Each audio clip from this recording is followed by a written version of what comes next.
একজন Latin American হিসেবে আপনি যদি কখনো ঝগড়া হলে ভালোবাসা বাড়ে বা ঘৃণা থেকেই ভালোবাসা জন্মায় এই কথাগুলো শুনে থাকেন, তবে এই নাটকটি আপনার জন্যই। স্পয়লার আসছে। সিরিজটি শুরু হয় কানাদে নামের এক যুবককে দিয়ে, যে কিনা অত্যন্ত প্রভাবশালী এক পরিবারের উত্তরাধিকারী। তার বাবা কাননের মায়ের প্রাক্তন স্বামী কানাদেকে তার বংশের সদস্যদের সাথে সেই শিক্ষা প্রতিষ্ঠানে পাঠান যেখানে কানন পড়াশোনা করে, যাতে তার সাথে যোগাযোগ স্থাপন করা যায়। সেখানে পৌঁছানোর পরপরই কানাদে তার সৌন্দর্য দেখে মুগ্ধ হয়ে যায় এবং কোনো দ্বিধা ছাড়াই তার কাছে গিয়ে বিয়ের প্রস্তাব দেয়।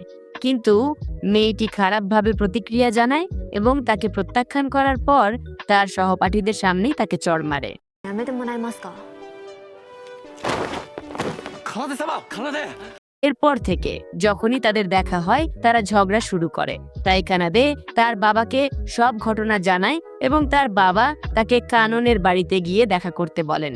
সেখানে পৌঁছানোর পর কানন বরাবরের মতোই তাকে উপেক্ষা করে এবং একটি শব্দও না বলে বাড়ি থেকে বেরিয়ে যায়। কিন্তু কিছু মুহূর্ত পরেই মেয়েটি মাটিতে পড়ে যায় এবং কানাদে তাকে বাঁচাতে সময় মতো সেখানে পৌঁছায়। কয়েকদিন পর কানাডে অত্যন্ত রাগান্বিত হয়ে আক্ষেপ করে যে কানন তার আবেগের প্রতি সাড়া দিচ্ছে না, অথচ সে বুঝতে পারে যে তার প্রতি তার অনুভূতি দিন দিন আরও শক্তিশালী হচ্ছে। অন্যদিকে আমরা জানতে পারি যে তাকাতো নামের এক যুবক, যে কিনা মার্শাল আর্টের বিশেষজ্ঞ, একটি তরুণ দলের নেতা, তার বন্ধুদের সাথে সেই শিক্ষা প্রতিষ্ঠানে আসে যেখানে কানন এবং কানাদে পড়াশোনা করে। এক বিকেলে তাকাতো তার দল নিয়ে কানাদে এর বাড়িতে যায় এবং দুই দল মুখোমুখি হওয়ার পর মারামারি শুরু করে, যতক্ষণ না কানাদে এর বাবা সেখানে পৌঁছে তাদের দুজনকে জানান যে তারা আসলে ভাই। পরবর্তীতে তিনি তাদের নিয়ে তার অফিসে যান এবং সেখানে তাকাতোকে তার উদ্দেশ্য জানান যে তিনি চান তাদের মধ্যে কেউ একজন কাননের কাছাকাছি গিয়ে তাকে খুশি করুক। এভাবে যদিও শুরুতে তাকাতো তার বাবার এই ধারণা প্রত্যাখ্যান করেছিল, কিন্তু কাননের একটি ছবি দেখার পর এবং অতীতে সে যে তার প্রেমে পড়েছিল তা বুঝতে পারার পর সে প্রস্তাবটি গ্রহণ করার সিদ্ধান্ত নেয় এবং তার ভাই কানাদেকে চ্যালেঞ্জ জানায় যে সে মেয়েটির হৃদয় জয় করবে। এই পরের দিন তাকাতো তার সাথে কথা বলতে এগিয়ে যায় এবং তাকে বাইরে যাওয়ার প্রস্তাব দিলে কানন অবাক করে দিয়ে সাথে সাথেই তা গ্রহণ করে এবং অন্য শিক্ষার্থীদের সামনেই তাকে জড়িয়ে ধরে। কয়েক মিনিট পর আমরা জানতে পারি যে তাকাতো এর ছোট ভাই রিউ কাননকে টাকা দিয়েছিল যাতে সে তার ভাইয়ের প্রস্তাব গ্রহণ করার ভান করে। একইভাবে যখন তাকাতো তার ভাইকে ঘটনার কথা জানায়, রিউ তাকে নিয়ে ভাবা বন্ধ করতে পারে না এবং সে বুঝতে পারে যে সে নিজেও তার প্রেমে পড়েছে। কানন বড়ই হৃদয় ভেঙে দেওয়া এক মেয়ে। সেদিনই আওই নামের ছাত্র পরিষদের সভাপতি পরিচালিত এক নতুন তরুণ দল বাকি শিক্ষার্থীদের সামনে উপস্থিত হয় এবং কিছু মুহূর্ত পরেই আমরা কানাদে এর সাথে তার প্রতিদ্বন্দ্বিতা সম্পর্কে জানতে পারি, কারণ সে মেয়েদের কাছে সবচেয়ে বিখ্যাত এবং সফল নেতা হওয়ার লড়াইয়ে লিপ্ত। এই যখন আওই জানতে পারে যে কানাদে কাননের পেছনে লেগে আছে, সে নিজেই তার কাছে যাওয়ার এবং তাকে বিয়ের প্রস্তাব দেওয়ার সিদ্ধান্ত নেয়। যাই হোক, কানন তার নামটিও জানে না। বুঝতে পারার পর মেয়েটি তাকে প্রত্যাখ্যান করে এবং নিশ্চিত করে যে সে জানে ও আই এর একমাত্র লক্ষ্য হলো কানাদে এর সাথে প্রতিদ্বন্দ্বিতা করা। এরপর আওই সারা রাত কাননের নাম মনে করার চেষ্টা করে এবং যখন সে নামটির সন্ধান পায়, সে উৎসাহের সাথে শিক্ষা প্রতিষ্ঠানে গিয়ে পুনরায় তাকে বিয়ের প্রস্তাব দেয়, কিন্তু ছেলেটি একই উত্তর পায়। কি বড়ই ব্যর্থ এক ছেলে। কিছু সময় পর আমরা কৌকি নামের এক ছেলে পরিচালিত নাচে দক্ষ তরুণদের আরেকটি দলের দেখা পাই, যে কিনা গত বছর শিক্ষা প্রতিষ্ঠানের বাইরে কাননকে কাঁদতে দেখে তাকে রক্ষা করার জন্য তার বন্ধুদের সাথে বক্সিং ক্লাসে ভর্তি হওয়ার সিদ্ধান্ত নিয়েছিল। কেন সবাই কাননকে নিয়ে আচ্ছন্ন? যা হোক, এভাবেই দূর থেকে তাকে দেখার পর কৌকি তার পেছনে দৌড়ায় এবং তাকেও বাইরে যাওয়ার আমন্ত্রণ জানায়। যাই হোক, কানন তাকে খারাপভাবে প্রত্যাখ্যান করে এবং জায়গাটি ত্যাগ করে। মেয়েটি কাউকে চায় না।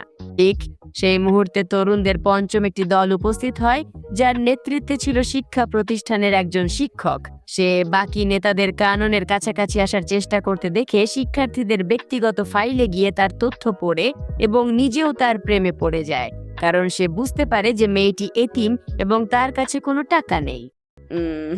পরবর্তীতে আমরা ষষ্ঠ তরুণ দলের দেখা পাই, যার নেতা একজন পরিচিত শিল্পী, যে অতীতে তার বাবা মায়ের মৃত্যুর পর কাননকে সমর্থন করেছিল সে অন্যদের তার পেছনে ঘুরতে দেখে তাকে রক্ষা করার সিদ্ধান্ত নেয়, যাতে তাদের সংঘাতের কোনো খারাপ প্রভাব না পড়ে। পরে আমরা জানতে পারি যে মারা যাওয়ার আগে কাননের বাবা প্রচুর ঋণ করেছিলেন এবং কানাদে এর বাবা তার অফিসে তাদের সাথে দেখা করার সময় তার ছেলেদের ঋণ পরিশোধ করার জন্য টাকার একটি খাম দিয়েছিলেন।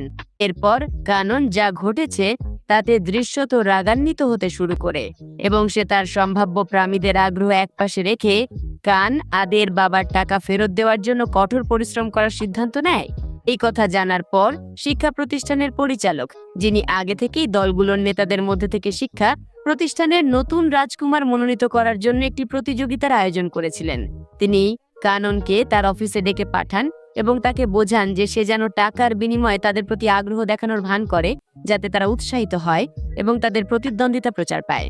এভাবে মেয়েটি তাদের সবার সামনে হাজির হয় এবং নিশ্চিত করে যে প্রতিযোগিতার বিজয়ী শেষ পর্যন্ত তার সঙ্গী হতে পারবে। পরের দিন কানাদে কাননের কাছে গিয়ে তাকে একগুচ্ছ ফুল উপহার দেয়।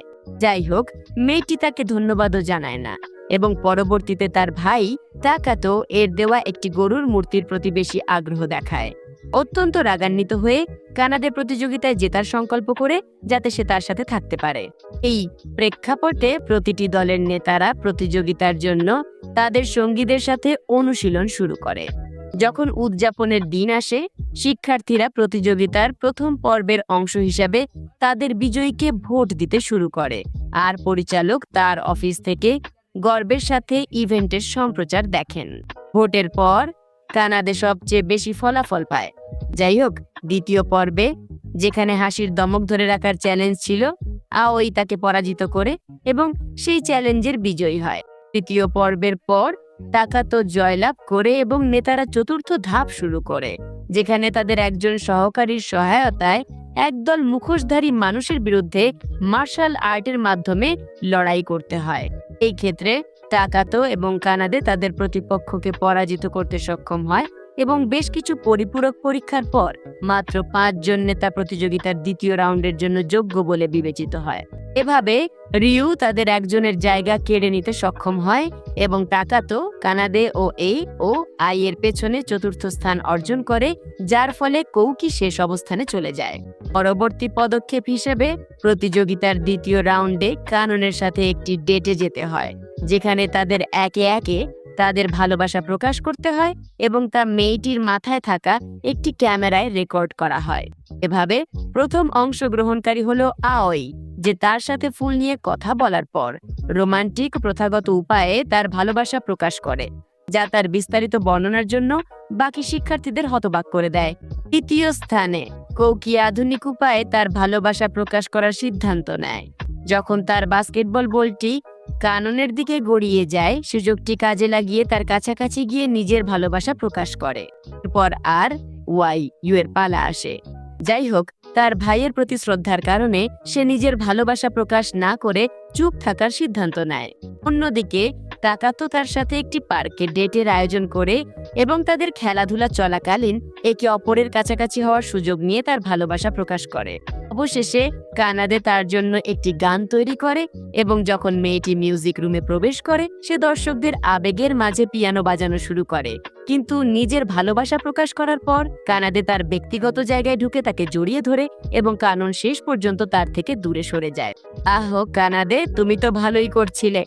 সব নেতারা শেষ রাউন্ড সম্পন্ন করার পর সহপাঠীরা ভোট দেওয়া শুরু করে এবং অবশেষে কানাদে প্রতিযোগিতার বিজয়ী হয়। এতে কানন দুশ্চিন্তায় পড়ে যায় যে কিনা শুধু পরিচালকের দেওয়া টাকার জন্য অভিনয় করছিল। এভাবে পরের দিন যখন কানাদে তার সঙ্গ দাবি করার জন্য কাছে আসে, মেয়েটি তাকে সত্যি কথা বলে দেয় এবং তারা দুজনেই একে অপরকে কতটা ঘৃণা করে তা নিশ্চিত করে শেষ করে। যাই হোক, কানন কাঁদতে কাঁদতে চলে যায়, কারণ বাস্তবে সে তার প্রেমে পড়ছে এবং তা স্বীকার করতে পারছে না। অন্যদিকে কানাদে কানন কে ভুলতে পারে না এবং তার ঘরের নির্জনতায় বারবার সেই গানটি বাজাতে থাকে যা সে তার জন্য লিখেছিল। তাকাতো এর ক্ষেত্রে তার ভাই রিউ তাকে আবার গিয়ে তার ভালোবাসা প্রকাশ করতে রাজি করায়, তাকে নিশ্চিত করে যে সেই একমাত্র যে তার যোগ্য। কয়েকদিন পর আই এর সহকারী কাননকে একটি ছবি আবর্জনায় ফেলতে দেখে এবং কি ঘটেছে তা তদন্ত করার জন্য সেটি তুলে নেওয়ার সিদ্ধান্ত নেয়। অন্যদিকে কানাদে তার ভক্তদের জন্য একটি কনসার্ট করে, কিন্তু সে ক্রমাগত অন্যমনস্ক থাকে এবং কাননকে মাথা থেকে বের করতে পারে না।